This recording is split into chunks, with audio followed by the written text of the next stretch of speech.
Look at your skin. It is thin, porous, and terrifyingly fragile.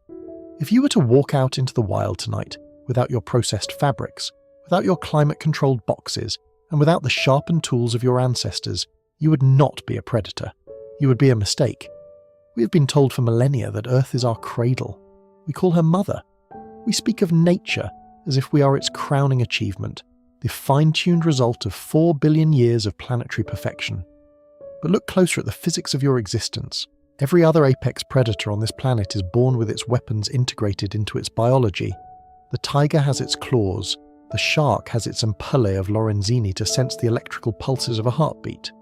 The eagle has eyes that can resolve a field mouse from a kilometre in the sky. And then, there is you. You are born screaming, helpless for years, shivering if the temperature drops by a mere 10 degrees.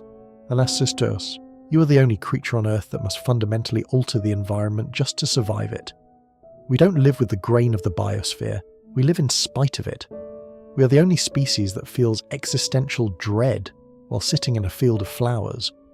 What if the reason you feel so fundamentally alienated from the natural world isn't a modern glitch caused by TikTok or office cubicles? What if the truth is much more unsettling? What if, in the grand, biological, and cosmic scheme of things, humans simply don't belong on Earth? Welcome to 10-Minute Cosmos. To understand why we're out of place, we must first look at the planet itself through the cold lens of astrophysics and geology.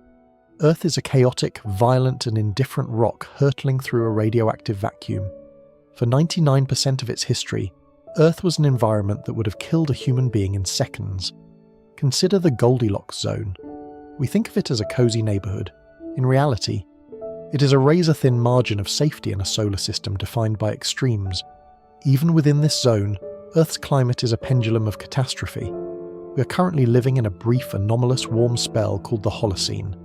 But for the vast majority of the last million years, the time during which our genus, Homo, was supposedly evolving to fit this world, the planet was locked in a brutal glacial cycle. If we were truly designed for Earth, our biology would reflect its dominant states. Instead, we have the physiology of a tropical primate.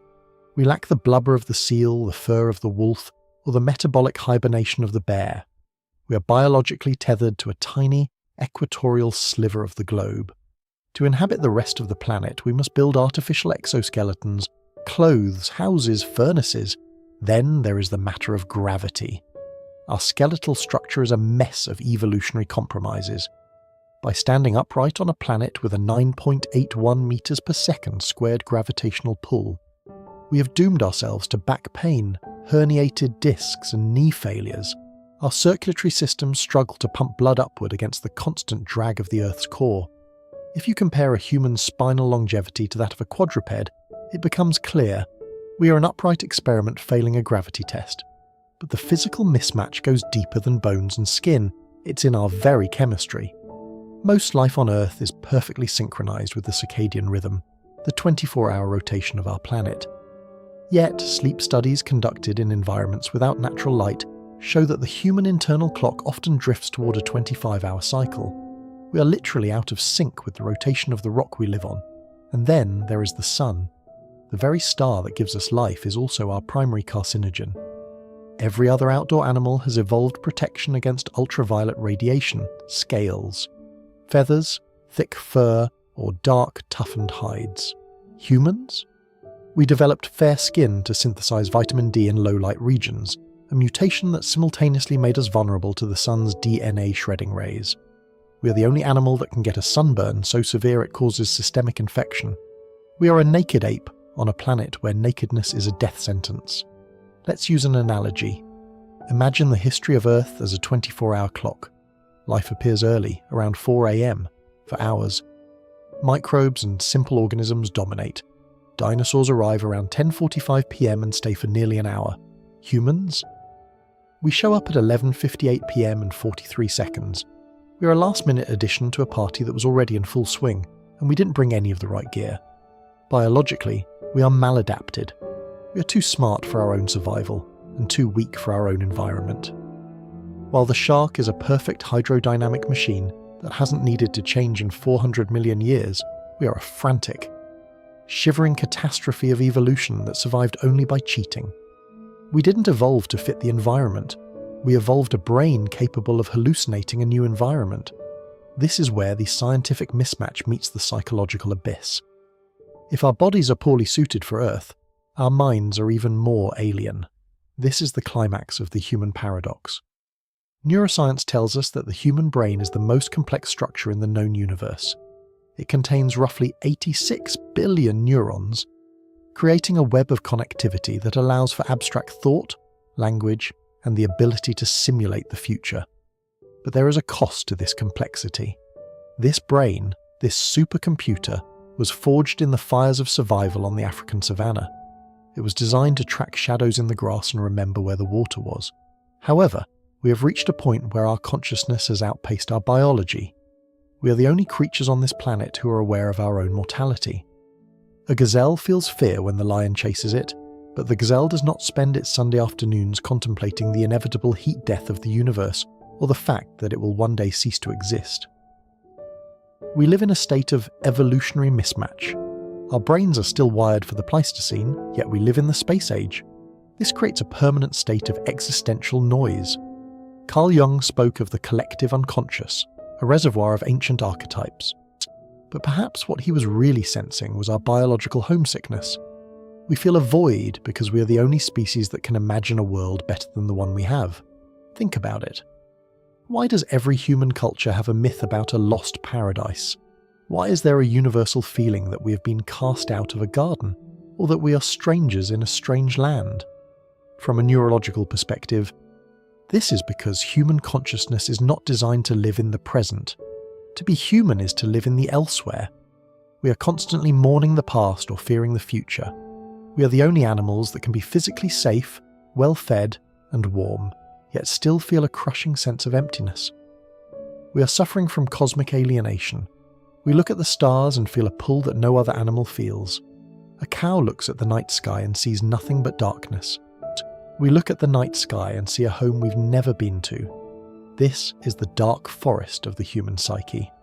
We're terrified of the silence of the universe because we are the only ones here who are talking. Is it possible that human intelligence is actually a biological error? In evolutionary biology, there is a concept called overspecialization. A species becomes so good at one specific thing that it becomes fragile. The Irish elk grew antlers so large it could no longer navigate the forest. Perhaps the human brain is the antlers of our species. We have become so conscious, so aware, and so detached from the physical reality of Earth that we have become a planetary cancer. We don't belong here because we have transcended the biosphere. We are a hyper-object living in a three-dimensional world. We create art, we write symphonies, and we split the atom, none of which helps us survive in the Darwinian sense. In fact, these things often make our survival harder. We are the only species that commits suicide.